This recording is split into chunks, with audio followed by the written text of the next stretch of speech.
Reserve bank of India ने आखिरकार rate cut का ऐलान कर दिया है। उम्मीद बहुत कम लोगों को थी कि रिजर्व बैंक रेट कट करेगा, लेकिन फिर भी उसने रेट कट का ऐलान किया है। इसकी क्या वजह हो सकती है, इस पर बहुत सारे अटकलें लग रही हैं। हालांकि बाजार में जाहिर है इस पर खुशी है, क्योंकि डिमांड हो रही थी, मांग की जा रही थी।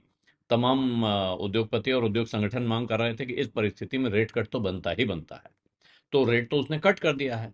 और वो एक गोल्डीलॉक की कहानी सुनाई जाती है, उसके अनुरूप चल रही है कथा, अगर ये रेट कट की देखें तो। लेकिन इसके बावजूद अब सवाल क्या उठ रहा है कि क्या रिजर्व बैंक ऑफ इंडिया के इस फैसले से कोई संकेत निकल रहा है कि ऐसी परिस्थिति में, जबकि जीडीपी ग्रोथ अच्छी आ रही है, स्ट्रॉन्ग जीडीपी ग्रोथ के आसार दिख रहे हैं, 8% से ऊपर की हेडलाइन ग्रोथ देखने को मिलेगी, और सेंट्रल बैंक इसके बावजूद ऐसा क्यों मानता है कि भारत की इकोनॉमी में कुछ हिस्सों को एक मदद की, सहारे की या कुशन की जरूरत है।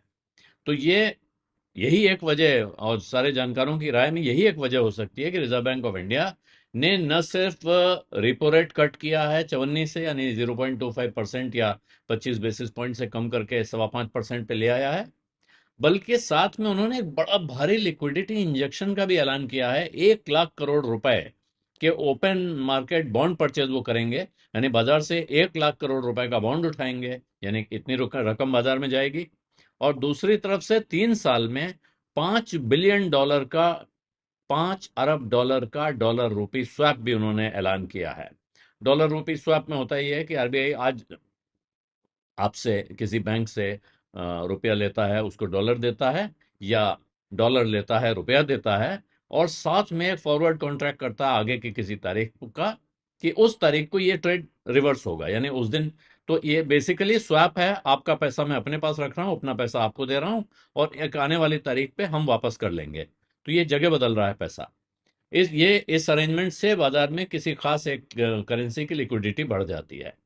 तो रिजर्व बैंक के गवर्नर ने जो कहा है आज की परिस्थिति में, ये जो सिग्नल है, इस तरह से जो इंटरेस्ट रेट की कटौती यानी रेपो रेट की कटौती और साथ में इतना बड़ा लिक्विडिटी इन्फ्यूजन, ये हाल के कुछ सालों में एक बड़ा, इतनी राहत देने वाला कदम रिजर्व बैंक की तरफ से बहुत कम उठाया गया है। और ये ऐसे समय पे है जब निफ्टी या भारत का शेयर बाजार बिल्कुल रिकॉर्ड ऊंचाई पे चल रहा है, लेकिन बहुत सारे किंतु परंतु उसके साथ जुड़े हुए हैं, यानी कि वहां कन्विक्शन दिखाई नहीं दे रहा है। तो रिजर्व बैंक के गवर्नर ने जो कहा है, वो कह रहे हैं कि साहब, इकोनॉमी ने भारी डिसइंफ्लेशन देखा। डिसइंफ्लेशन का अर्थ है कि महंगाई का दर काफी कम हो रही है और बिल्कुल ही अभूतपूर्व लेवल पे आ गई है। और साथ में जो जीडीपी में ग्रोथ है वो तेजी दिखा रही है, रेयर है। और इसकी वजह से एक गोल्डीलॉक्स पीरियड, बड़ी अच्छी इकोनॉमी के लिए एक बहुत सुखद स्थिति पैदा हो रही है। और इसके साथ अब जो विद्वानों का इस पे विश्लेषण है, टीका कर रहे हैं जो लोग, वो ये कह रहे हैं कि इसका अर्थ है रिजर्व बैंक के इस कदम से अब एक कंजम्पशन को पुश मिलेगा और ग्रोथ को पुश मिलेगा। जो पैसा बाजार में आएगा वो खर्चा होगा, उससे डिमांड और सप्लाई में तेजी आने की उम्मीद की जानी चाहिए। यहाँ उसके साथ उन लोगों का यह भी कहना है कि रिजर्व बैंक को इस वक्त ये दिख रहा है शायद कि ग्रोथ के रास्ते में कुछ अड़चने, कुछ जोखिम, कुछ रिस्क हो सकते हैं। उसको उन्होंने पहचान लिया है, और कम महंगाई की वजह से उसके हाथ में जो गुंजाइश है, जो लीवर है, उसका वो इस्तेमाल कर रहा है इस आशंका को दूर करने के लिए। हालांकि जीडीपी की ग्रोथ बढ़कर दूसरी तिमाही में 8% के ऊपर चली गई है, लेकिन दुनिया भर की परिस्थिति से और भारत के एक्सपोर्ट को जो खतरे खड़े हुए हैं, उनसे इकोनॉमी पर दबाव आने की आशंका बनी हुई है। और साथ में जो अभी त्योहारी सीजन में कंजम्पशन में एकदम तेजी आई हुई दिखी है, वो कितने दिन तक टिकी रहेगी या टिकाऊ है या नहीं है, ये भी एक बड़ा सवाल है जो बना रहेगा। और इसीलिए अब इक्विटी मार्केट में पैसा लगाने वाला लोगों के लिए जो बड़ा सवाल है एनालिस्ट की नज़र में, वो ये नहीं है कि रिजर्व बैंक ने क्या किया, बल्कि वो ये है कि इससे भारत की अर्थव्यवस्था की सेहत के बारे में क्या संकेत निकाले जा सकते हैं। और एक ऐसे समय पे जबकि ग्रोथ बड़ी जबरदस्त तेजी से बढ़ती दिख रही है, उस वक्त एक ये ईजिंग करने वाला या बड़ी मदद देने वाला फैसला रिजर्व बैंक को क्यों करना पड़ रहा है, ये देखने की बात है। और दूसरी तरफ कुछ एक सवाल उठ रहे हैं कि जो जीडीपी के नंबर है, जो जहां दिखाई पड़ रहे हैं, 8.2% की ग्रोथ दिख रही है, मजबूत दिख रही है, लेकिन जरा उसके अंदर घुसिए और उसको बारीकी से तलाशिए, तो वहां कुछ डिस्क्रिपेंसी दिखाई पड़ रही है, डिस्क्रिपेंसी की लाइन, और ज्यादातर फिर जो आधी ग्रोथ है वो वहां से आ रही है। और इसलिए शायद अभी ग्रोथ पर सवाल हैं, और सवाल इसलिए भी हैं, कुछ विदेशी ब्रोकरेजेस की रिपोर्ट है, उनका कहना है कि साहब, अर्बन इनकम, जो शहरों में लोगों की कमाई है, वो बहुत लगभग स्लगिश सी, ठहरी हुई सी है। कंपनियों की जो कमाई है उसमें भी जो बढ़ोतरी है वो बहुत नरम बढ़ोतरी है, लेकिन वैसी नहीं है जिसको आप धुआंधार तेजी कह सकते हैं। फिर प्राइवेट कैपिटल एक्सपेंडिचर, तो जब प्राइवेट सेक्टर ने कोई नई पूंजी निवेश जिसको कहते हैं, नए एसेट्स में पैसा लगाने का काम करीब करीब किसी नहीं किया है, मीनिंगफुल अंदाज में दिखाई नहीं पड़ रहा है। और इंडस्ट्रियल प्रोडक्शन भी कमजोर रहा है। तो इसलिए, और साथ में आप देखिए तो एक्सटर्नल सेक्टर का जबरदस्त प्रेशर है, जो विदेश व्यापार है या एक्सपोर्ट का काम है, वो अमेरिकी टैरिफ की वजह से तमाम चीजों पे भारी मुश्किल पड़ी हुई है। और जो हाई फ्रीक्वेंसी डेटा है, जो पूरे घर बाहर जो खर्चा होता है, जो तेजी से बदलने वाला आंकड़ा होता है इकोनॉमी का, वो भी ये जो जीडीपी का आंकड़ा जहां दिख रहा है उसके साथ अलाइन होता हुआ नहीं दिख रहा है। यानी आप अगर दो अलग अलग चश्मों से इसी इकोनॉमी को देखते हैं तो आपको तस्वीर अलग अलग दिखाई दे रही है।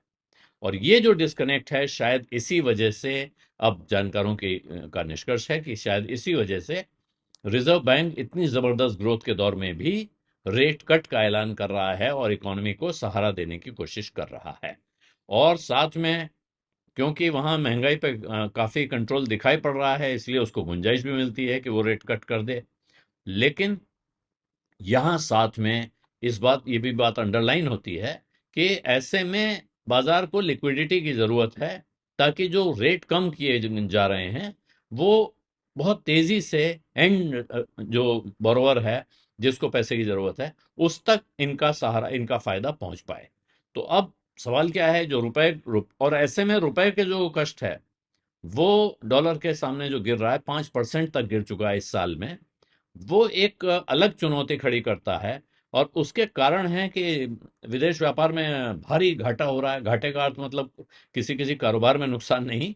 भारत कुल मिला के जितना इंपोर्ट करता है और जितना एक्सपोर्ट करता है, उसमें उसको ट्रेड इम्बैलेंस या ट्रेड घाटा कहते हैं, व्यापार घाटा। जब हम एक्सपोर्ट कम करते हैं और इंपोर्ट ज़्यादा करते हैं, अगर हम इंपोर्ट ज़्यादा करते हैं और एक्सपोर्ट कम करते हैं, तो हमारा ट्रेड मुनाफे में है। लेकिन इस वक्त वो टैरिफ की वजह से वो घाटा बढ़ा हुआ है। साथ में ट्रेड एग्रीमेंट होने के आसार बहुत बहुत स्लो चल रहे हैं, इतनी धीरे रफ्तार से चल रहे हैं कि बहुत मुश्किल हो रही है इसमें। और साथ में विदेशी निवेशक जो हैं वो भी भारत के बाजार से पैसा निकालते ही जा रहे हैं, निकालते ही जा रहे हैं। तो ये, इसमें 5 तरह के कारण बता रहे हैं लोग कि क्या क्या चीजें हैं जिनकी वजह से बाजार में प्रेशर आ रहा है, या कुल मिला के इकोनॉमी पे स्ट्रेस पॉइंट दिखाई पड़ रहे हैं।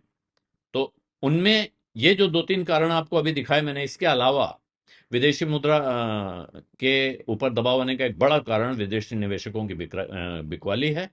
हालांकि उसमें अब एक उम्मीद ऐसी लग रही है कि दूसरी तिमाही के जो नतीजे आए हैं वहां थोड़ी इंप्रूवमेंट दिख रही है, और तीसरी और चौथी तिमाही में इस साल की कॉर्पोरेट अर्निंग्स में और सुधार के आसार से शायद बाजार बदल सकता है, मतलब रुख पलट सकता है विदेशी निवेशकों का। और कंसेंसस ये है कि अब वित्त वर्ष 2026-27 में 15 से 16% की अर्निंग्स ग्रोथ भारत के बाजारों में आ सकती है। और ऐसा होने पर फिर विदेशी निवेशक अपनी राय बदल सकते हैं। फिर रिजर्व बैंक की तरफ से जो कम्युनिकेशन है, उन्होंने वित्त वर्ष 25-26 के लिए जीडीपी ग्रोथ का प्रोजेक्शन 7.3% कर दिया है, बढ़ा के किया, अपग्रेड किया है। जबकि महंगाई का प्रोजेक्शन उनका 2% पे है मात्र। तो इसका मतलब बात वहीं आ रही है फिर कि रिजर्व बैंक ऑफ इंडिया अपने इन्फ्लेशन को काबू में रखने के मैंडेट पर बना हुआ है। और उसको दिख रहा है कि अभी बहुत साफ साफ जो रिजर्व बैंक ऑफ इंडिया को अपना महंगाई को एक स्तर पर रखना है, वहां वो रख पाएगा। ऐसी परिस्थिति में उसने ये लिक्विडिटी डाली है, जिससे उसको दोनों मोर्चों पे फायदा हो सकता है। हालांकि इसको कंस्ट्रक्टिव भी माना जा सकता है और इस पर सवाल भी उठाए जा सकते हैं। और दूसरा जो एक बड़ा बाजार से जुड़ा हुआ विषय है, वो ये है कि निफ्टी ऊपर जाके दम नहीं दिखा पा रहा है। बहुत ऊपर जा रहा है, रिकॉर्ड हाई मार रहा है, लेकिन वहां जाके उस पे जो उसके साथ में वॉल्यूम आते हैं, जब दम का मतलब होता है जिस वक्त ऊंचे स्तर पे हाई वॉल्यूम कारोबार हो रहा होता है, तब माना जाता है कि वहां दम है। लेकिन यहाँ वॉल्यूम बहुत कम हो जाता है जैसे ही ऊपर जा रहे हैं।